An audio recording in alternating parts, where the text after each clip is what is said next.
1400 বছর আগে মুসলমানরাই ছিল একমাত্র জাতি যারা কখনো যুদ্ধে পরাজিত হইতো না। আর এখন আমরা মুসলমানরাই হলাম একমাত্র জাতি যারা কোনো যুদ্ধে বিজয়ী হয় না। আমরা অনেকেই ভেবে পাই না এর কারণ কি। আমাদের তো নামাজের অভাব নাই, রোজার অভাব নাই, হজ জাকাতের অভাব নাই, মুফতি মাওলানার অভাব নাই, মসজিদ মাদ্রাসারও অভাব নাই।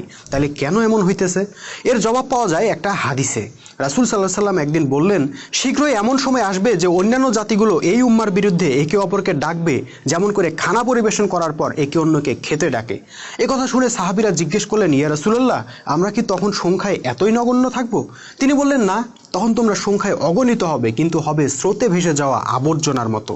আল্লাহ তোমাদের শত্রুর মন থেকে তোমাদের সম্পর্কে ভয় ভীতি উঠিয়ে নেবেন এবং তোমাদের হৃদয়ের মধ্যে দুর্বলতা নিক্ষেপ করবেন। কেউ একজন আবার প্রশ্ন করলেন, ইয়া রাসূলুল্লাহ, এই দুর্বলতার কারণ কি হবে? তিনি জবাব দিলেন, দুনিয়ার প্রতি ভালোবাসা ও মৃত্যুর প্রতি ভয়। বন্ধুরা, এই হাদিসের সাথে আজকে দুনিয়াময় মায়ের খাইতে থাকা মুসলমানদের বৈশিষ্ট্য খেয়াল করে দেখেন, হুবহু মিলে যাবে। সাহাবীরা দুনিয়াকে ভয় পাইতেন আর শাহাদাতের জন্য ব্যাকুল হয়ে থাকতেন। আমরা ঠিক তার বিপরীত, মৃত্যুকে ভয় পাই আর দুনিয়ার জন্য ব্যাকুল হয়ে থাকি।